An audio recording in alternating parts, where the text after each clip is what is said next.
Dharmendra Pradhan resignation తర్వాత హైదరాబాద్లో పెద్ద ఎత్తున కాంగ్రెస్ పార్టీ తమ యొక్క ర్యాలీని నిర్వహిస్తూ ఉంది. మరి ఈ ర్యాలీ సంబురాల కోసమా లేకపోతే ఇంకా ఏమైనా డిమాండ్స్ మిగిలి ఉన్నాయని చెప్పడానికా అని అడిగే విషయాలు తెలుసుకుందాం. మనతోటి ఏఐసిసి స్పోక్స్ పర్సన్ నాగేష్ గారు ఉన్నారు. అన్న నమస్తే. నమస్తేనే. ఏఐసిసి స్పోక్స్ పర్సన్గా చేశాను, ఇప్పుడు డివిజన్ ప్రెసిడెంట్ మాదాపూర్ కార్పొరేటర్ పోటీగా చేశాను, మళ్ళీ బరిలో ఉన్నాను. సో అది పర్ఫెక్ట్ ఇంట్రడక్షన్.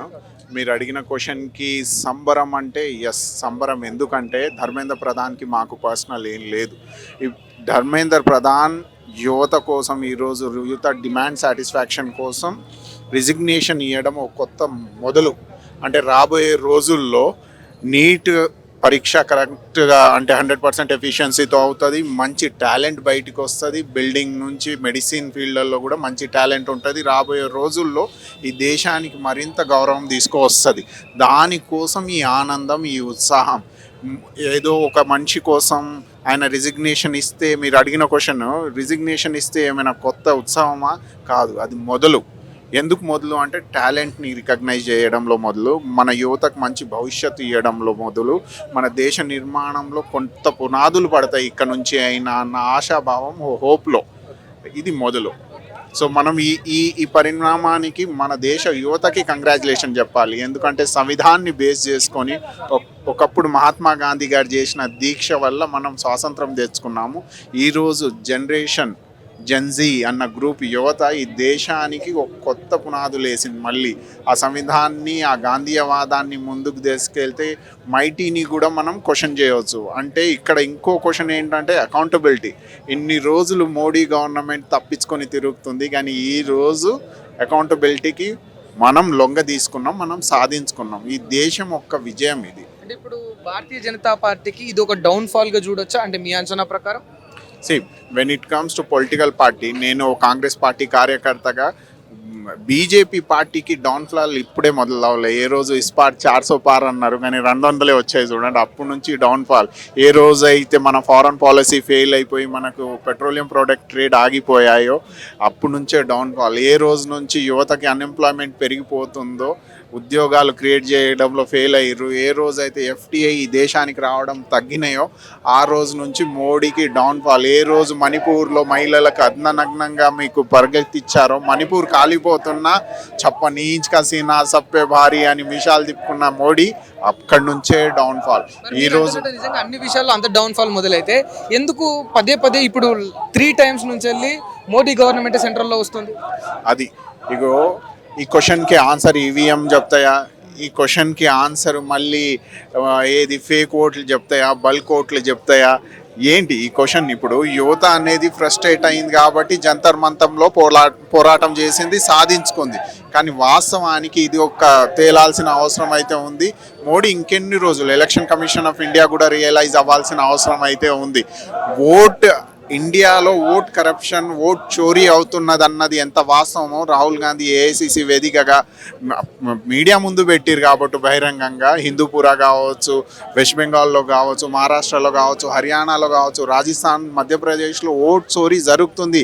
బల్క్ ఓట్ ఫామ్లో, బల్క్ డిలీషన్ ఫామ్లో ఒక్క రూమ్లో 20 ఓట్లని ఎన్రోల్ చేయడం. ఎలక్షన్ కమిషన్ ఆఫ్ ఇండియాని మళ్ళీ ప్రక్షాళన చేయాల్సిన అవసరం ఉంది. ఈ మార్పు ఏదైతే ఉందో యువత మార్పు కోరుకుంటుంది. అకౌంటబిలిటీ. మీరు వాస్తవానికి సర్జికల్ స్ట్రైక్ చేసిరా, మీరు వాస్తవానికి ఆపరేషన్ సింధూర్ చేసిరా అంటే మేము integrity of the arm forces question చేయట్లేదు. మేము దేశ యువతగా మా ముందు పెట్టండి, మేము రియలైజ్ అవుతాము. వాస్తవానికి వీళ్ళు నిజం చెప్తుర్రా, అబద్ధాలు చెప్తుర్రా. అచ్చేదిన్ అన్నారు, వచ్చిందా మరి అచ్చేదిన్? జన్ ధన్ యోజన అన్నారు, వచ్చినాయా మరి అవి? డిమానిటైజేషన్ అన్నారు, లాక్డౌన్ అన్నాడు. Micro, small scale, medium scale industry నడ్డి విరగొట్టారు. ఈరోజు దేశంలో ఎంప్లాయ్మెంట్ తగ్గడానికి అదొక రీజన్. ఈరోజు డాలర్కి, రూపాయికి విలువలు పడిపోవడానికి రీజన్ అదే రీజన్. భక్తానందం, అది లాజికల్ థింకింగ్, లాజికల్ అవేర్నెస్ లేకుండానే ఈ భక్తులు దేశాన్ని నడిపిస్తే ఇలాంటి పరిణామాలే ఉంటాయి. దీనికి పులి స్టాప్ పెట్టడమే జంతర్ మంతర్లో దీక్ష. ఆ దీక్షలో సోనం వాగ్చు కావచ్చు, దేశ యువత కావచ్చు, కానీ వాళ్ళు నడిచిన పాత్ ఏదైతే ఉందో అహింసాకు వేలో ప్రొటెస్ట్ చేస్తూ right to right to protest అనేది కాన్స్టిట్యూషనల్ రైట్. వాళ్ళకు అంబేద్కర్ గారు ఇచ్చిన విధి విధానంలో నడిచి సాధించుకున్నారు. ఇక్కడ నుంచి ఒక కొత్త మలుపు అన్నది ఆశాభావం చేస్తున్నాను నేను. అంటే ఐఎమ్ ఆప్టిమిస్టిక్. ఇది ఒక కొత్త మలుపు అంటున్నారు కదా, ఈ మలుపు కాంగ్రెస్ పార్టీకి ఫెచ్చింగ్ అయ్యే అవకాశాలు ఉన్నాయి అంటే వచ్చే ఎన్నికల్లో మీరు గెలిచే పరిస్థితి ఏమైనా ఉంటుందా? అంటే ఈ 15 ఏళ్లలో ఎప్పుడు రాని వ్యతిరేకత for the first time BJP మీద వచ్చింది. ఈ వ్యతిరేకత రావడానికి మోడీయే కారణం, ఈ వ్యతిరేక రావడానికి బీజేపీయే కారణం. ఎందుకంటే వాట్సాప్ గ్రూప్లలో ట్రోల్ చేయడం, హింసని ప్రేరేపించడం, ఒక కమ్యూనిటీని ద్వేషం ప్రేరేపించడం, మైనారిటీలో ఉన్న సెక్షన్ మీద మెజారిటీ ఓవర్ రూల్ చేయడం, అసంవిధానిక్ వే డెమోక్రటిక్ వేగా బిల్లులు పాస్ చేయకపోవడం, అక్కడ కిసాన్ ఆందోళన అంటే ఫార్మర్స్ ఎజిటేషన్ ఇప్పటికీ ఉన్నారు తెలుసా. ఫార్మర్ మొన్న లాస్ట్ 5-7 ఇయర్స్ వరకు ఢిల్లీ బార్డర్, సింగూర్ బార్డర్లో ఫార్మర్స్ కూర్చొని ఉన్నారు. అంటే కిసాన్కి ప్రోగా కూడా లేని గవర్నమెంట్కి ఇప్పటి నుంచి కాదు వ్యతిరేకత, ఎప్పటి నుంచో బిల్డప్ అయింది. Just a vent. ఇప్పుడు ఒకటేసారిగా వాల్కానో బస్ట్ అయినట్టు ఈ దేశ యువత బస్ట్ అవ్వడం, ముందుకు రావడం, బీజేపీకి డౌన్ఫాల్ స్టార్ట్ అయింది. దీనికి కాంగ్రెస్కి ఫెచ్ అవుతుందా అంటే ఆబ్వియస్లీ ఫెచ్ అవుతుంది.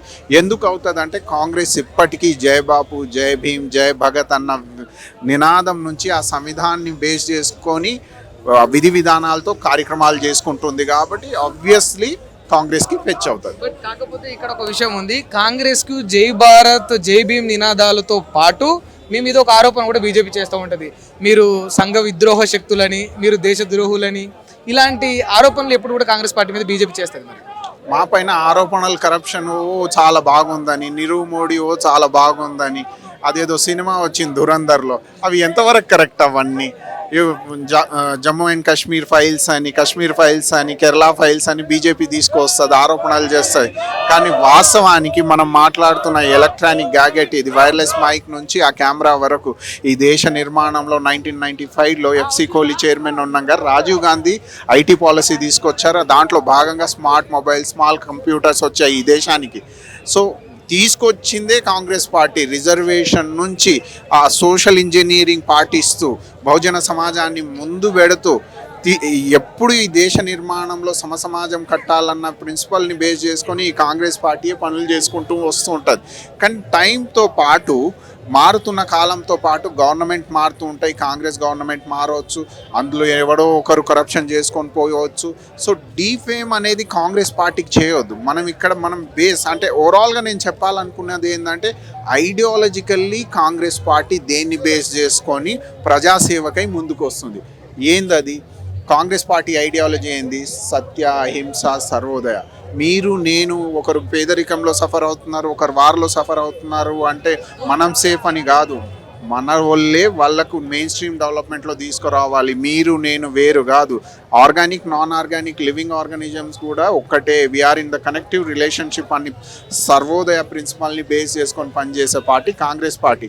ఇప్పటి నుంచి కాదు, అది 1886లో పునాదులు పడ్డాయి. అప్పటి నుంచి దాదాభాయి నెహ్రూజీ నుంచి, సురేంద్రనాథ్ బెనర్జీ, బాల్ గంగాధర్ తిలక్ నుంచి లాలా లజపత్ రాయ్ వరకు, సుభాష్ చంద్రబోస్ వరకు ఇదే సర్వోదయ ప్రిన్సిపల్ కాంగ్రెస్ ఐడియాలజీని బేస్ చేసుకొని దేశ నిర్మాణంలో భాగమయ్యారు. ఇప్పటికి కూడా అదే ఐడియాలజీ మీద పనిచేస్తుంది.